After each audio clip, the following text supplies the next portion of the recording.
ഒരു അറബി കവിതയുണ്ട്. അതിപ്രകാരമാണ്: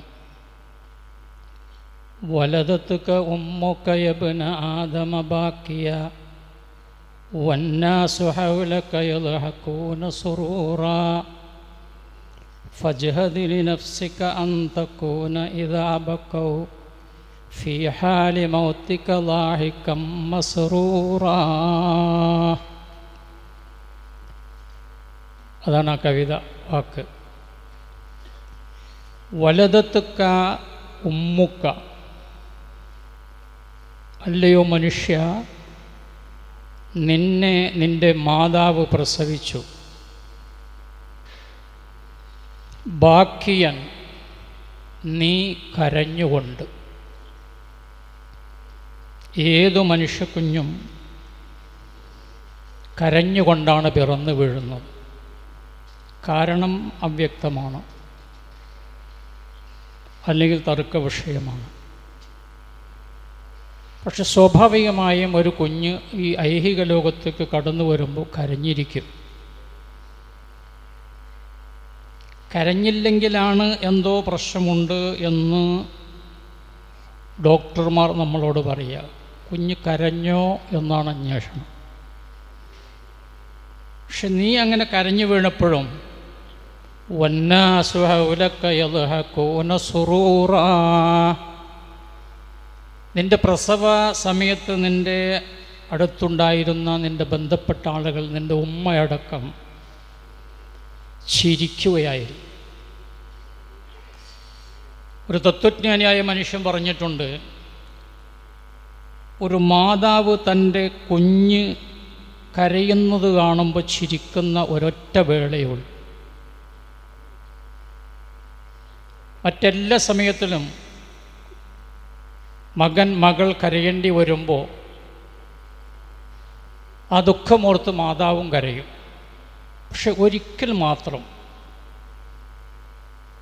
കുഞ്ഞ് കരയുമ്പോൾ ഉമ്മ ചിരിക്കുകയാണ് ചെയ്യുക. അത് പ്രസവവേളയിലാണ്. മാതാവിന് എന്തൊന്നില്ലാത്ത സന്തോഷമാണ്. ആധുനിക പഠനമനുസരിച്ച് 6 എല്ല് മുതൽ 12 എല്ല് വരെ വ്യത്യസ്ത അഭിപ്രായങ്ങളുണ്ട്. ഒരു ഉദാഹരണം മാത്രം പറയാം. പൊട്ടുന്ന വേദനയോടുകൂടിയാണ് ഒരു ഉമ്മ ഒരു കുഞ്ഞിനെ പ്രസവിക്കുന്നത്. 1 എല്ലല്ല, 2 എല്ലല്ല, ഒരു 6 എല്ലെങ്കിലും പൊട്ടുന്ന വേദനയോടുകൂടി.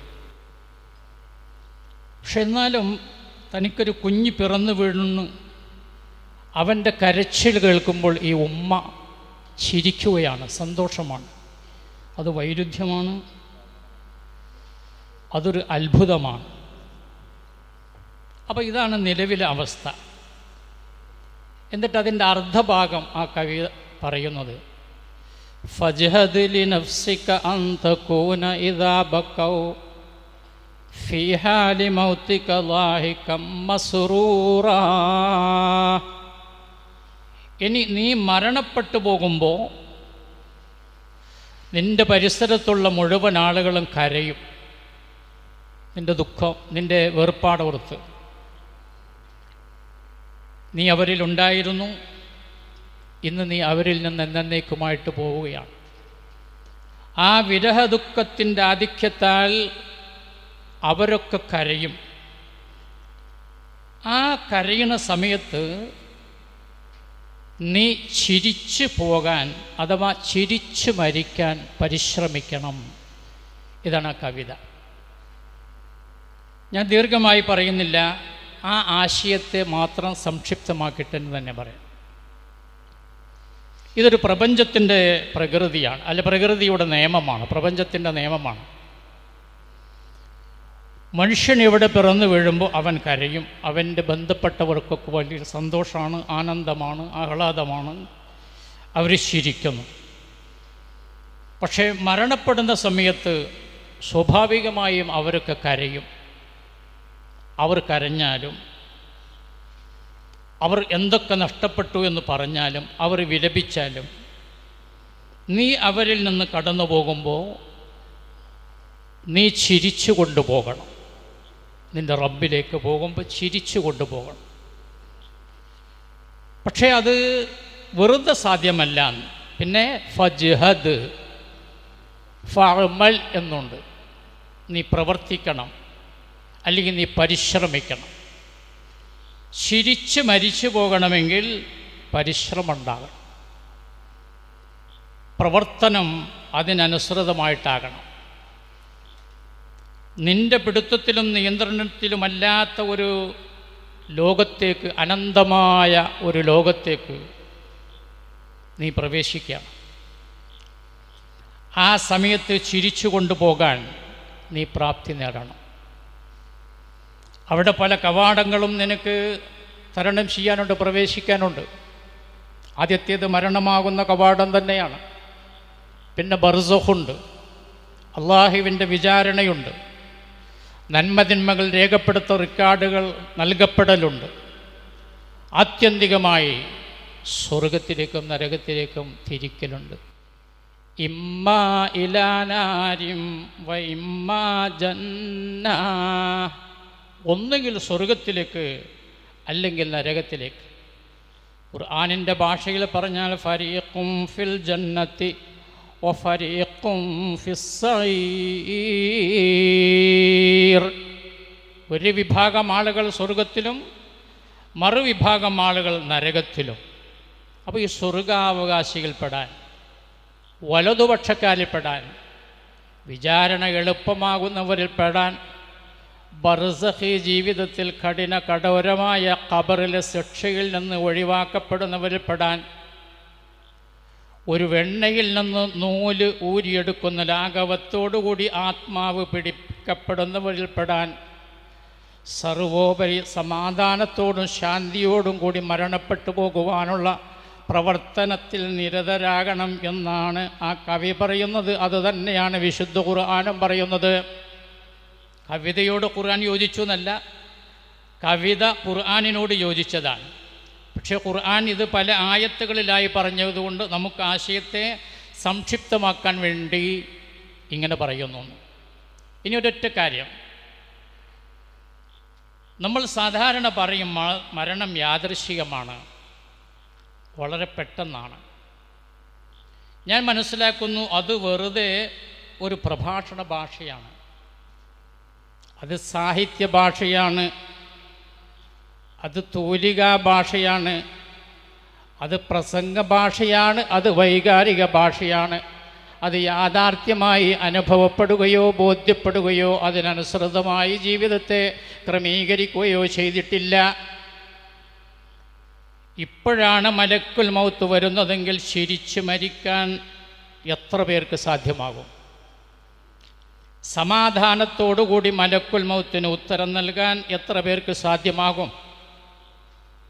എത്ര പേരോട് ആ മലക്കുകൾ പറയും, യാ അയ്യത്തുഹൻ നഫ്സുൽ മുത്മഇന്ന ഇർജിഇ ഇലാ റബ്ബികി റാദിയത്തം മർദിയ ഫദ്ഖുലി ഫീ ഇബാദി വദ്ഖുലി ജന്നത്തി. ഇന്നാണ് മരണപ്പെടുന്നതെങ്കിൽ, ഇപ്പോഴാണ് ആത്മാവ് നമ്മെ പിടികൂടുന്നതെങ്കിൽ, ഇന്ന് രാത്രിയാണ് നാം മരണത്തിന് കീഴൊതുങ്ങുന്നതെങ്കിൽ, മലക്കുകളുടെ ഈ ആശീർവാദമേറ്റ് മരണപ്പെട്ടു പോകാൻ ലോകത്തെത്ര മനുഷ്യർക്കാണ് സാധ്യമാവുക? ലോക മുസ്ലിങ്ങളിൽ എത്ര പേർക്കാണ് സാധ്യമാവുക? ലോകത്ത് കേരളത്തിൽ അറിയപ്പെടുന്ന എത്ര മുജാഹിദുകൾക്കാണ് സാധ്യമാവുക? മർക്കസു ദഅവ കേന്ദ്രമായി പ്രവർത്തിക്കുന്ന എത്ര സാധാരണക്കാർക്കും പണ്ഡിതന്മാർക്കും നേതാക്കന്മാർക്കുമാണ് സാധ്യമാവുക? ഇന്നത്തെ ഈ സംരംഭത്തിൽ പങ്കെടുത്ത് ഈ വാക്കുകൾ ശ്രദ്ധിക്കുന്ന നമ്മളിൽ ആർക്കൊക്കെയാണ് സാധ്യമാവുക എന്നത് നമ്മെ അലട്ടുന്നില്ല എങ്കിൽ, അതൊരു പ്രശ്നമായി തീരുന്നില്ല എങ്കിൽ ഞാൻ ആവർത്തിക്കുകയാണ്, ഇത് പ്രസംഗ ഭാഷയാണ്, ഇത് തൂലികാ ഭാഷയാണ്. എൻ്റെ അഭിപ്രായം അതിലത് പരിമിതമാകരുത്. ഇതൊരു യാഥാർത്ഥ്യമാണ്. എപ്പോഴാണ് മരണം എന്ന് നമുക്കറിയില്ല, അത് സാധാരണ നമ്മൾ പറയും. പക്ഷെ നമ്മുടെ ദൈനംദിന ജീവിതത്തിൽ അത് വളരെ അനുഭവമാണ്. കമ്മിൻ സ്വഹിഹിം മാത മിൻ ഗൈരി ഇല്ലത്തിൻ വകം മിൻ മരീദിൻ ആശ ദഹ്റൻ ഇലാ ദഹ്രി. കവിയാണ് പറയുന്നതെങ്കിലും എത്ര യാഥാർത്ഥ്യമാണ്. എത്രയെത്ര ആരോഗ്യവാന്മാരാണ്, അരോഗദൃഢഗാത്രന്മാരാണ് 28-ലും 30-ലും 32-ലും 38-ലും അവിചാരിതമായും അകാരണമായും മരണപ്പെടുന്നത്. വകം മിൻ സ്വഹീഹിൻ മാത മിൻ ഗൈരി ഇല്ലത്തിൻ. വ്യക്തമായ കാരണങ്ങളില്ല, മാരകമായ രോഗങ്ങളില്ല, ദീർഘമായ ആശുപത്രികളില്ല, അതേപോലെയുള്ള ചികിത്സകളില്ല. വളരെ ദാരുണമായി, അതിദാരുണമായി മരണമാകുന്ന അപകടം അവന് പിടികൂടുകയാണ്, അല്ലെങ്കിൽ മരണമാകുന്ന യാഥാർത്ഥ്യം അവന് പിടികൂടുകയാണ്. വകം മിൻ മരീദിൻ ആശ ദഹ്റൻ ഇലാ ദഹ്രി. എന്നാൽ എത്രയോ രോഗികൾ മരണത്തിൻ്റെ കാലൊച്ച പ്രതീക്ഷിച്ചുകൊണ്ട്, മലക്കുൽ മൗത്തിൻ്റെ വരവിനെ പ്രതീക്ഷിച്ചുകൊണ്ട്, മറ്റുള്ളവർക്ക് ഭാരമായി തീർന്ന കാരണത്താലും ശാരീരികമായി അനുഭവിക്കുന്ന പീഡകളാലും വേദനകളാലും വിഷമങ്ങളാലും മരണത്തിന് വേണ്ടി യാചിക്കുകയാണ്, മരണത്തിന് വേണ്ടി പ്രാർത്ഥിക്കുകയാണ്. ചില രോഗികൾ ഡോക്ടർമാരെ അരികിലേക്ക് വിളിച്ചു വരുത്തി ആ ഡോക്ടറുടെ തോളിൽ കൈയിട്ട് ബലമായി പിടിച്ച് രോഗിയുടെ ചുണ്ടിൻ്റെ അരികിലേക്ക് ഡോക്ടറുടെ കാത് കൊണ്ടുവന്ന് വെച്ച് പറയുകയാണത്രേ, ഡോക്ടറെ, മരണപ്പെടാൻ ആവശ്യമായ കഴിയുന്ന വല്ല ഇഞ്ചക്ഷനുമുണ്ടെങ്കിൽ ചെയ്തു തരണം. സഹിക്കാൻ സാധ്യമല്ല, പക്ഷെ അവിടെ കിടക്കും. എനിക്ക് അനുഭവമുള്ളൊരു കാര്യമുണ്ട്. 80-ലേറെ പ്രായം ചെന്ന 2 മാതാപിതാക്കൾ, അല്ലെങ്കിൽ പ്രായമുള്ള ആളുകൾ, വല്യമ്മയും വല്യപ്പയും, 80-ലധികം വയസ്സുണ്ട്. ഒരാൾക്ക് 87, ഒരാൾക്ക് 82. അവരെ പരിചരിക്കാൻ സൗകര്യത്തിന് വേണ്ടി ഒരു റൂമിൽ കിടത്തിയിരിക്കും, ഒരു റൂമിൽ കിടത്തിരിക്കുക. അപ്പം 2 പേരെയും ഒന്നിച്ചു നോക്കാൻ പറ്റും, ആവശ്യങ്ങൾ നിർവഹിച്ചു കൊടുക്കാൻ പറ്റും, മരുന്നെടുത്ത് കൊടുക്കാൻ പറ്റും, ഭക്ഷണം എത്തിച്ചു കൊടുക്കാൻ പറ്റും. സൗകര്യത്തിന് വേണ്ടി 2 കട്ടിലിൽ 2 പേരെയും കിടത്തിയിരിക്കുകയാണ്. പക്ഷേ അതേ വീട്ടിൽ 12 വയസ്സ് പ്രായമുള്ള ഒരു കുട്ടി, ആ വീട്ടിൻ്റെ വസന്തവും ആ വീട്ടിൻ്റെ ആവേശവുമായ 12 വയസ്സ് പ്രായമുള്ള കുട്ടി ഒരു വാഹനാപകടത്തിൽ മരണപ്പെട്ട് അവൻ്റെ മൃതദേഹം കാണുന്നതിന് വേണ്ടി, അവൻ്റെ മയ്യത്ത് കാണുന്നതിന് വേണ്ടി ഈ 2 പേരുടെയും ഇടയിൽ അവനെ കൊണ്ടുവന്ന് കിടത്തുകയാണ്. വല്യപ്പാടെ പ്രായം 87, വല്യമ്മയുടെ പ്രായം 82.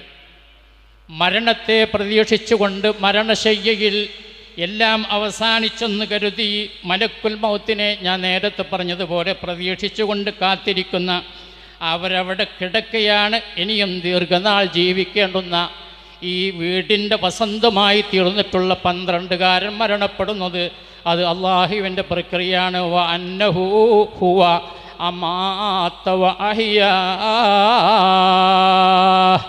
അള്ളാഹു പറഞ്ഞു, ജീവിപ്പിക്കുന്നവനും മരിപ്പിക്കുന്നവനും അള്ളാഹുവാണ്. ഒരേ വീട്ടിൽ തന്നെ ജീവിതവും മരണവും സംഭവിക്കും. അകത്ത് പ്രസവം നടക്കുമ്പോൾ പുറത്ത് മരണം സംഭവിക്കും, പുറത്ത് പ്രസവം നടക്കുമ്പോൾ അകത്ത് മരണം സംഭവിക്കും. ഒരു റൂമിൽ പ്രസവം നടക്കുമ്പോൾ അടുത്ത റൂമിൽ ജനനം സംഭവിക്കും, അല്ല മരണം സംഭവിക്കും. അതൊക്കെ നമ്മുടെ നാട്ടിൽ കാണുന്നതാണ്, യാഥാർത്ഥ്യമാണ്. അപ്പം ചിരിച്ച് മരിക്കണമെങ്കിൽ എപ്പോഴാണ് മരണം എന്നറിയില്ല. അപ്പോൾ സദാ ജാഗ്രത പുലർത്തണം. ഒറ്റവാക്കിൽ സന്നദ്ധതയോടുകൂടിയിരിക്കണം, മരിക്കാൻ തയ്യാറായിട്ടിരിക്കണം, റെഡിയായിട്ടിരിക്കണം. എല്ലാ റെക്കോർഡുകളും ക്ലിയറായിട്ടുണ്ടായിരിക്കണം. മരണവേളയിൽ പ്രധാനമായി 2 റെക്കോർഡുകൾ പരിശോധിക്കപ്പെടുന്നതാണ്. അവൻ്റെ വലത് കൈയിൽ പാസ്പോർട്ട് വേണം, ഇടത് കൈയിൽ വിസ വേണം. നമുക്ക് മനസ്സിലാക്കാൻ വേണ്ടി ഞാൻ പറയാം.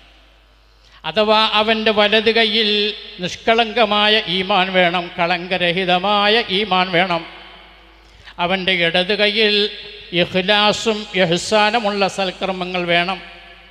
അത് രണ്ടുമില്ലാതെ ശൂന്യമായ കൈകൊണ്ടാണ് മരണപ്പെട്ടു പോകുന്നതെങ്കിൽ അവൻ ഇപ്രകാരം പറയേണ്ടി വരികയാണ്, യഖൂലു യാ ലൈതനീ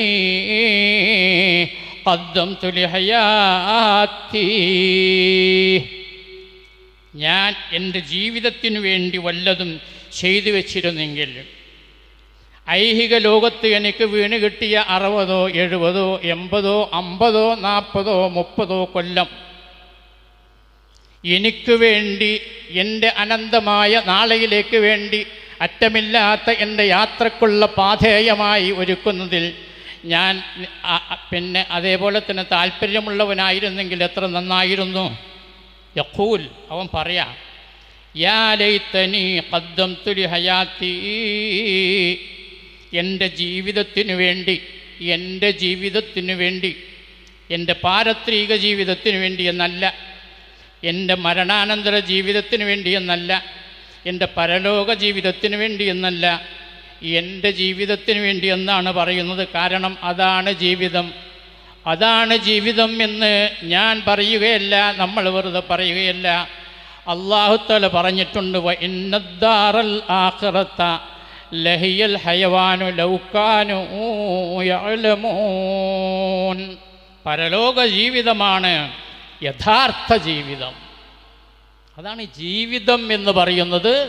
അതാണ് മറ്റത് ജീവിച്ചു തുടങ്ങുമ്പോഴേക്ക്, ജീവിതത്തിൻ്റെ ഒരറ്റത്തേക്ക് പ്രവേശിക്കുമ്പോഴേക്ക്, ജീവിതത്തിൻ്റെ കദമ് വരെ എത്തുമ്പോഴേക്ക്, ജീവിതത്തിൻ്റെ റുക്കുബ് വരെ എത്തുമ്പോഴേക്ക്, ജീവിതത്തിൻ്റെ അരവരെയോ നെഞ്ചുവരെയോ എത്തുമ്പോഴേക്ക് നമ്മൾ ആ ജീവിതവുമായിട്ട് വിട്ടുപിരിയേണ്ടി വരികയാണ്, ഈ ലോകവുമായിട്ട് വിട്ടുപിരിയേണ്ടി വരികയാണ്. അതുകൊണ്ട് ഐഹിക ജീവിതമെന്ന് പറയുന്നത് നൈമിഷികമാണ്, ക്ഷണികമാണ്. അത് ഒരു ആലങ്കാരികമായ വാക്കല്ല, അത് കൗതുകമുള്ള വാക്കല്ല, അതൊരു യാഥാർത്ഥ്യമാണ്. ഇത് നമുക്കൊക്കെ വരാനുള്ളതാണ്. പക്ഷെ ഇങ്ങനൊരു ബോധ്യം മനുഷ്യനില്ല. അവൻ്റെ ജീവിതം കണ്ടാൽ അങ്ങനൊരു ബോധ്യമില്ല. ബോധ്യപ്പെട്ടവൻ അങ്ങനെയല്ല ജീവിക്കാം. മഹാനായ ഉമർ ഇബ്നു അബ്ദുൽ അസീസ് റഹ്മത്തുള്ളാഹി അലൈഹി, നേരത്തെ ഇവിടെ പറഞ്ഞല്ലോ, ഉമവി ഭരണകൂടത്തിലെ പ്രഗത്ഭനായ ചക്രവർത്തി. അദ്ദേഹം കഴിഞ്ഞുകൂടുന്നത് ഒരു ചെറിയ ചെറ്റപ്പുരയിലാണ്. ആ പുരയിലേക്ക് മറ്റുള്ളവർക്ക് പ്രവേശിക്കണമെങ്കിൽ റുക്കൂ ചെയ്തിട്ട് വേണം പ്രവേശിക്കാൻ, ചരിത്രത്തിൽ രേഖപ്പെടുത്തിയിട്ടുണ്ട്.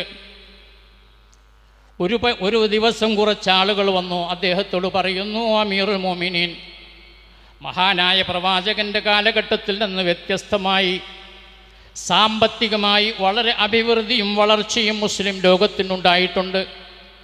അങ്ങയുടെ മുൻഗാമികളായ ഭരണാധികാരികൾ വലിയ വലിയ കൊട്ടകൊത്തളങ്ങളിലും മനോഹരങ്ങളായ സൗധങ്ങളിലുമായിരുന്നു കഴിഞ്ഞുകൂടിയിരുന്നത്.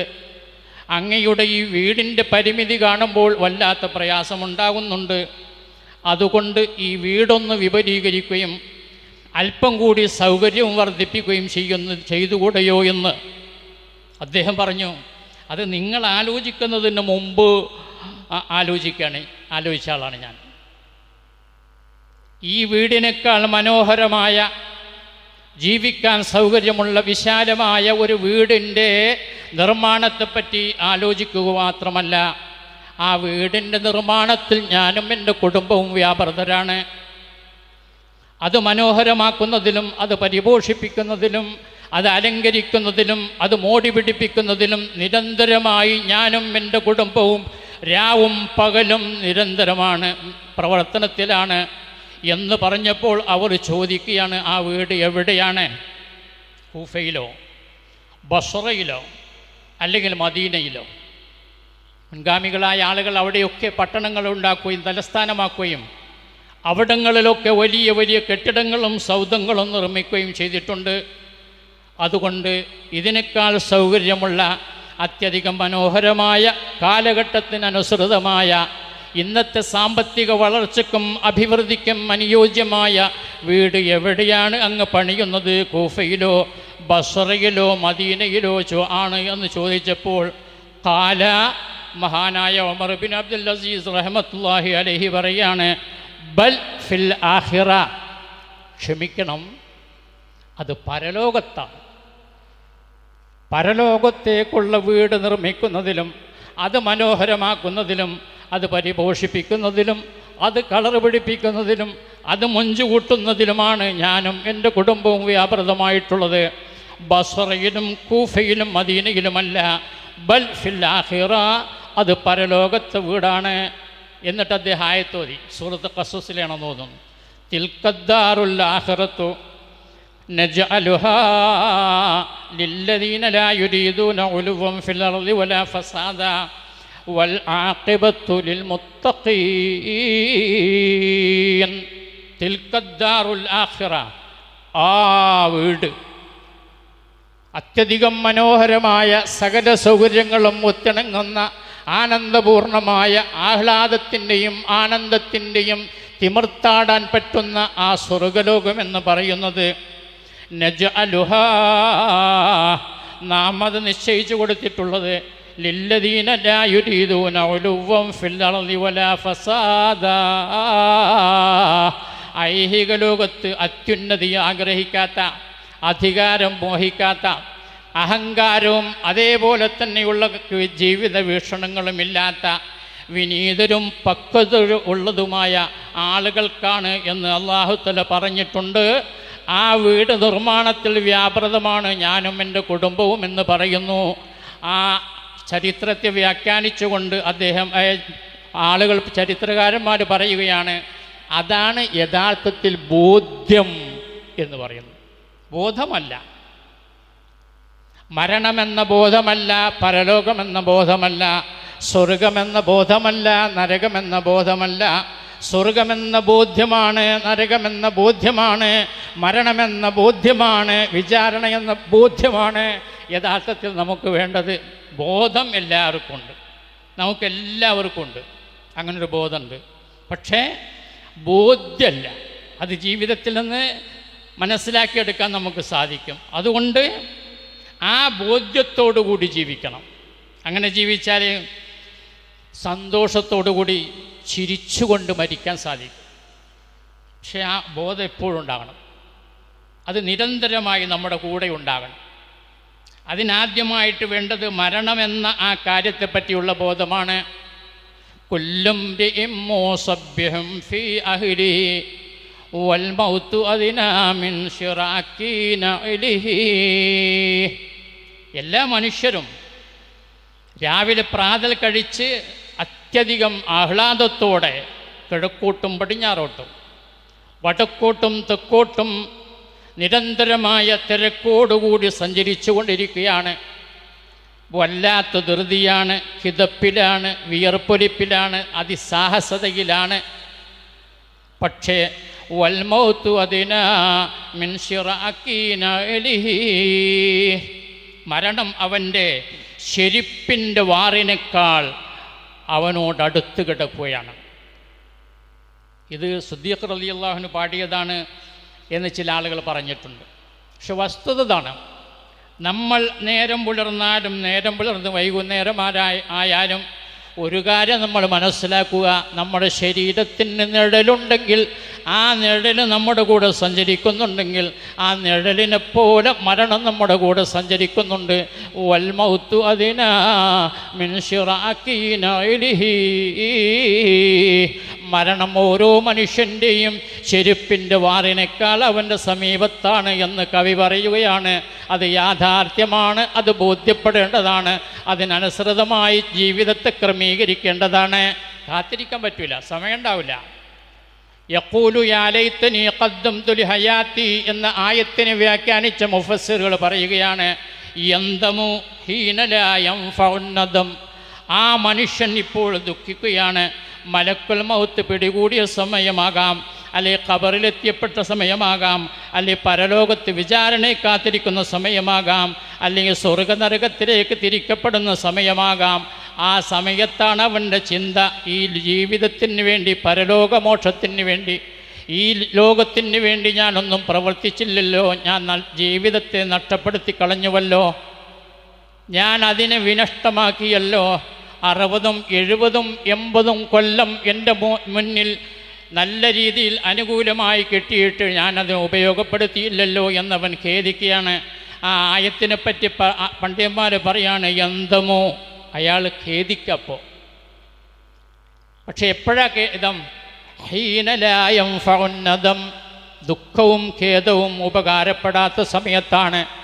മലക്കുൽ മൗത്ത് വന്ന് പിടിപെട്ടതിന് ശേഷമാണ്, അള്ളാഹുവിൻ്റെ അടുക്കൽ ബർസഖിൽ എത്തിപ്പെട്ടതിന് ശേഷമാണ്. അവൻ്റെ മുമ്പിൽ വിചാരണയ്ക്ക് വേണ്ടി നിർത്തപ്പെടുന്ന സമയത്താണ്, അവൻ്റെ നന്മതിന്മകൾ എഴുതപ്പെട്ട റിക്കാർഡ് വിതരണം ചെയ്യപ്പെടുന്ന സമയത്താണ്, ആത്യന്തികമായി മനുഷ്യനെ നരകത്തിലേക്കും സ്വർഗത്തിലേക്കും തിരിക്കപ്പെടുന്ന സമയത്താണ് അവൻ്റെ ഈ ചിന്ത.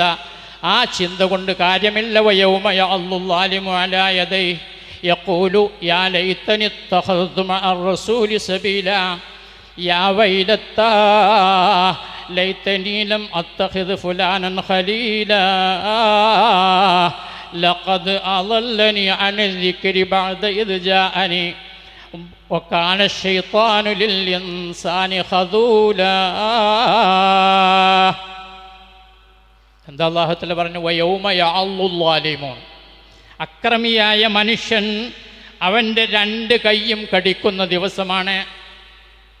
അക്രമി എന്ന് പറഞ്ഞാൽ ഒരാളെ ആക്രമിക്കണം എന്നല്ല, അതല്ല പറയുന്നത്.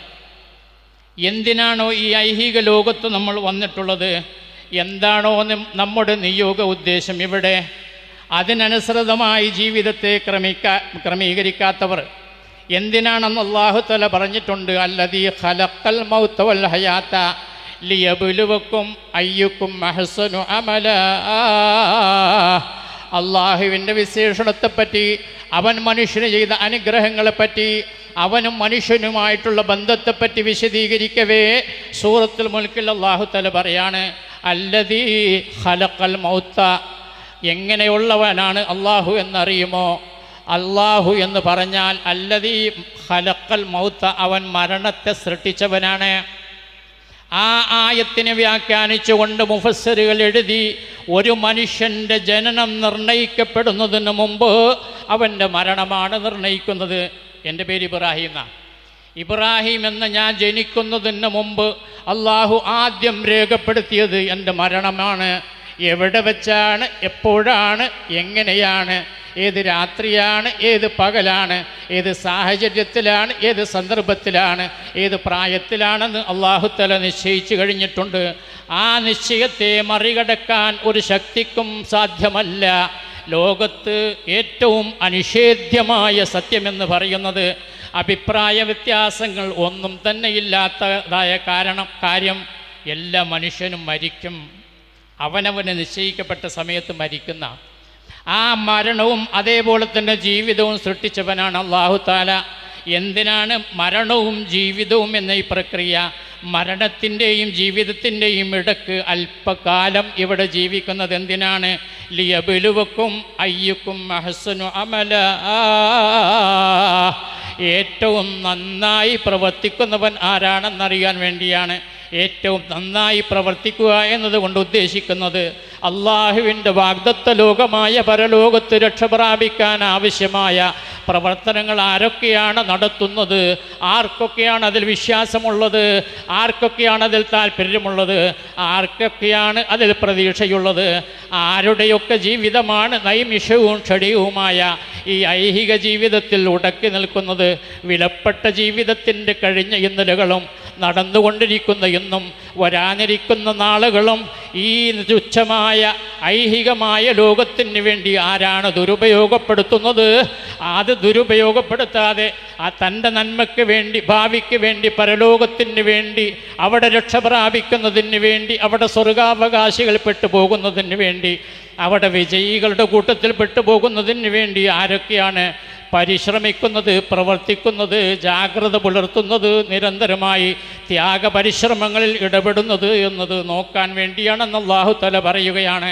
അങ്ങനെ ചെയ്യാതെ ജീവിതത്തെ തുലച്ചു കളഞ്ഞ മനുഷ്യൻ വയൗമ യഅല്ലു ളാലിമു അലാ യദൈഹി, അക്രമിയായ മനുഷ്യൻ അവൻ്റെ രണ്ട് കൈകളും കടിച്ച് നെടും ഖേദത്തിൽ നിൽക്കേണ്ടി വരുമെന്ന് വിശുദ്ധ ഖുർആൻ പറയുന്നു.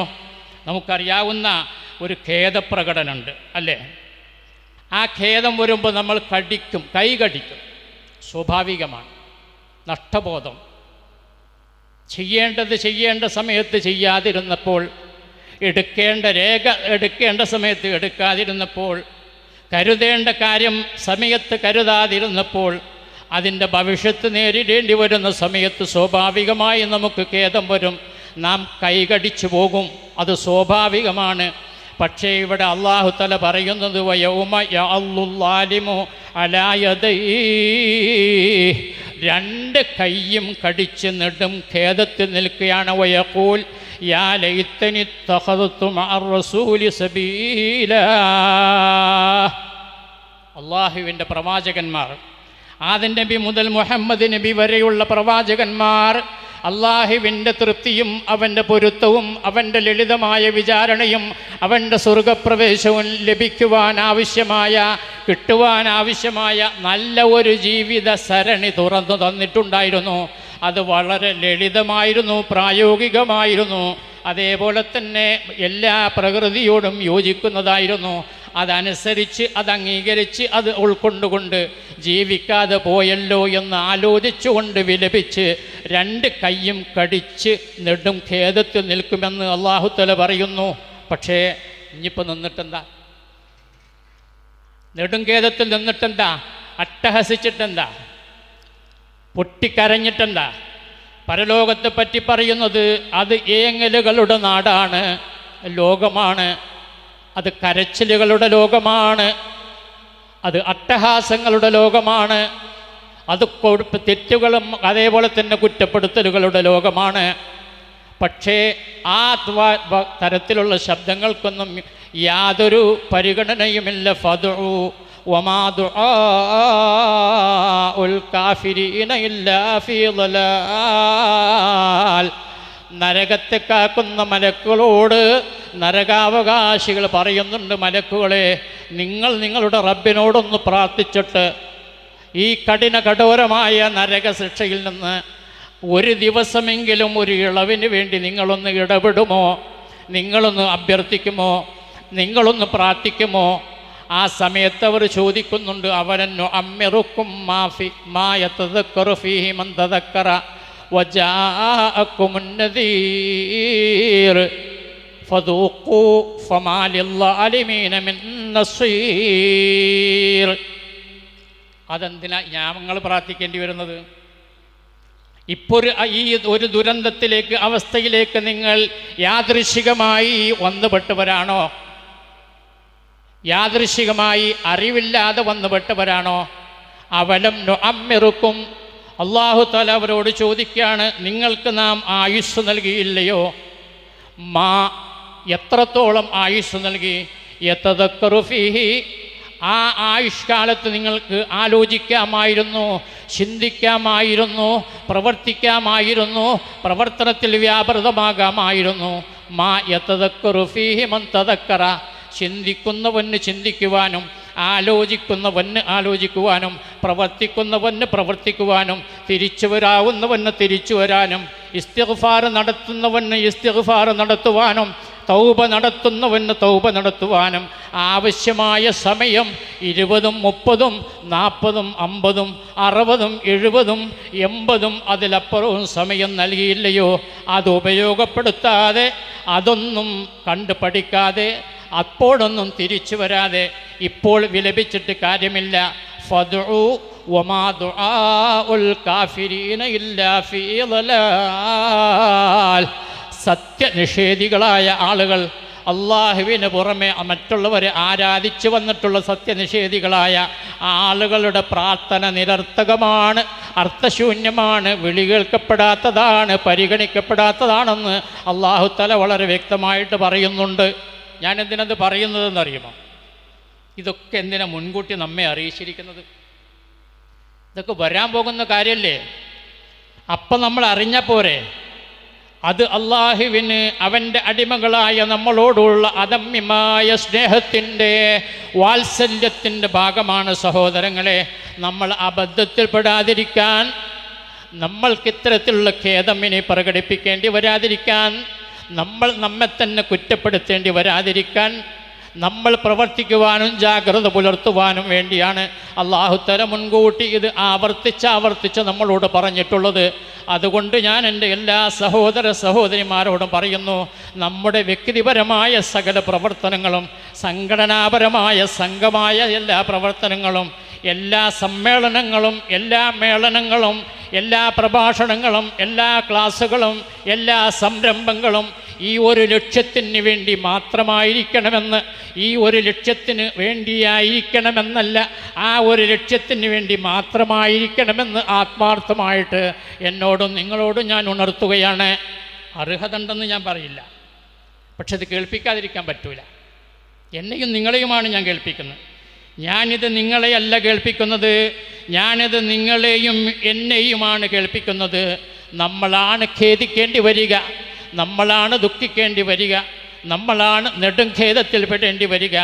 അങ്ങനെ ഒരു അബദ്ധം നമ്മളിൽ പറ്റിപ്പോകാതിരിക്കാൻ വേണ്ടി പരമകാരുണികനായ അല്ലാഹു തആല ഈ കാര്യങ്ങൾ ആവർത്തിച്ച് നമ്മെ അറിയിച്ചിരിക്കുകയാണ്. അതിനാണ് നമ്മളിവിടെ വന്നത്. ഞാൻ ഓതി വെച്ചത് സൂറത്തു സ്വാഫാത്തിലെ ദാനമായത്തുകളാണ്. സൂറത്തു സ്വാഫാത്തിൽ സ്വർഗാവകാശികളായ ആളുകൾ സ്വർഗത്തിലെ പരമാനന്ദത്തിൽ ആറാടി ജീവിക്കുന്നതിനിടക്ക് നേരം പോക്കിന് വേണ്ടി അവർ പ്രവർത്തിക്കുന്ന പല കാര്യങ്ങളുമുണ്ട്. അതിൽപ്പെട്ടതാണ് അവർ കൊച്ചു കൊച്ചു യോഗങ്ങൾ ചേരും. ചില ആളുകൾ പറയും സ്വർഗം ആവർത്തന വിരസതയാണ്, അവിടെ ആവർത്തനം മാത്രമേ ഉള്ളൂ, സ്വർഗത്തിൽ ആവർത്തന വിരസതയില്ല. അപ്പോൾ സ്വർഗത്തിൽ നമ്മൾ ചെന്നുപെട്ടാൽ പല സംഗതികളുണ്ട്. ആ സംഗതികളിൽ ഒന്നാണ് സ്വർഗാവകാശികളായ ആളുകളൊക്കെ ഒരു യോഗത്തിൽ ഒത്തുചേരുക. ആ യോഗം ചേർന്നുകൊണ്ടവർ എത്തിപ്പെടുന്നൊരു തീരുമാനമാണ്. ആ ആയത്താണ് ഞാൻ മുഖവരിയിൽ നിങ്ങളുടെ ശ്രദ്ധയിൽപ്പെടുത്തിയത്. അഫമാ നഹ്നു ബിമയ്യിത്തീൻ ഇല്ലാ മൗതത്തുൽ ഊലാ വമാ നഹ്നു ബിമുഅദ്ദബീൻ ഇന്ന ഹാദാ ലഹുവൽ ഫൗസുൽ അളീം ലിമിസ്ലി ഹാദാ ഫല്യഅമലിൽ ആമിലൂൻ. അവരവിടെ ഇരുന്നിട്ട് പറയാണ്, ഇനി നമ്മൾ മരിക്കേണ്ടി വരില്ല, കാരണം സ്വർഗത്തിലല്ലേ. അതിനൊക്കെ ചില പശ്ചാത്തലമുണ്ട്, അപ്പം അത് വിശദീകരിക്കഴിഞ്ഞപ്പെട്ട സമയമല്ല. ഇനി നമ്മൾ മരണപ്പെടേണ്ടി വരില്ല. മുമ്പ് ഐഹിക ലോകത്തൊന്ന് മരണപ്പെട്ട മരണമല്ലാതെ ഇനി ഒരു മരണത്തെ നമ്മൾ അഭിമുഖീകരിക്കേണ്ടി വരികയില്ല. അതേപോലെ തന്നെ നമ്മൾ ഒരിക്കലും ഇനി നരകത്തിലേക്ക് അല്ലാഹു തആല കൊണ്ടുപോയി നരകത്തിലിടുന്ന പ്രശ്നമില്ല. നരകത്തിൻ്റെ കവാടങ്ങളിൽ നിന്നേക്കുമായി അടക്കപ്പെട്ടിരിക്കുകയാണ്. ഇനി നരകത്തിലേക്ക് നമ്മളിൽ നിന്ന് ആരും പോവുകയില്ല. അതുകൊണ്ട് ഇന്ന് നമ്മൾ അനുഭവിച്ചു കൊണ്ടിരിക്കുന്ന ഈ സ്വർഗീയമായ അനുഭൂതി നിത്യമായി നമുക്ക് അനുഭവിക്കുവാനുള്ളതാണ്. അതുകൊണ്ട് അവർ പറയാണ്, ഇന്ന ഹാദാ ലഹുവൽ ഫൗസുൽ അളീം, തീർച്ചയായും ഈ സ്വർഗം നേടുക എന്നതാണ് ഏറ്റവും വലിയ വിജയം. ലിമിസ്ലി ഹാദാ ഫല്യഅമലിൽ ആമിലൂൻ. അതുകൊണ്ട് ഈ സ്വർഗം നേടുന്നവർ, പ്രവർത്തിക്കുന്നവർ ഈ സ്വർഗം നേടാൻ വേണ്ടി പ്രവർത്തിക്കട്ടെ. മുൻകൂട്ടി അവർ പറഞ്ഞിരിക്കുകയാണ്. ആ സന്ദേശം നിങ്ങൾക്കിലേക്ക് എത്തിച്ചുകൊണ്ട് പൂർണ്ണമാക്കാൻ കഴിയാത്തതിൽ വേദനയോടുകൂടി ഞാൻ അവസാനിപ്പിക്കുകയാണ്. അതായത് സ്വർഗാവകാശികൾ അവിടെ ഇരുന്ന് പറയാണ്, ഇതാണ് ജീവിതത്തിൻ്റെ ഏറ്റവും ആത്യന്തികമായ ലക്ഷ്യമെന്ന് പറയുന്നത്, ഇതാണ് മഹാവിജയമെന്ന് പറയുന്നത്. ഐഹിക ലോകത്ത് എല്ലാ വിഷയങ്ങളിലും A+ പാസ്സാകുന്നത് വിജയമല്ല, കോടാനുകോടി സമ്പാദിക്കുന്നത് വിജയമല്ല, മനോഹരമായ കൊട്ടകൊത്തളങ്ങൾ പൗടുത്തുയർത്തുന്നത് സൗഭാഗ്യത്തിൽപ്പെട്ടതല്ല, വിജയത്തിൽപ്പെട്ടതല്ല. ആരോഗ്യദൃഢഗാത്രന്മാരും ബുദ്ധിമാന്മാരും സൗന്ദര്യമുള്ളവരുമായ മക്കളും കുടുംബവും നിറഞ്ഞു നിൽക്കുന്നതും യഥാർത്ഥത്തിൽ വിജയമല്ല. യഥാർത്ഥത്തിൽ വിജയമെന്ന് പറയുന്നത് ഈ വിജയമാണ്, സ്വർഗലോകം നേടലാണ്. സ്വർഗം നിനക്കൊരു മസ്കനായി ലഭിച്ചെങ്കിൽ ഇവിടെന്തു ക്ലേശം സാരമില്ല നിന്നിലെ. ജനമൊക്കെയും തൃണവൽ ഗണിച്ചാൽ തന്നെയും മനം നൊന്തിടണ്ടാ തിബറു തന്ന പിന്നെയും. ആരൊക്കെ നിന്നെ ദരിദ്രനായി കണ്ടെങ്കിലും കോടീശ്വരൻ നീ തന്നെ എക്കാലത്തിലും.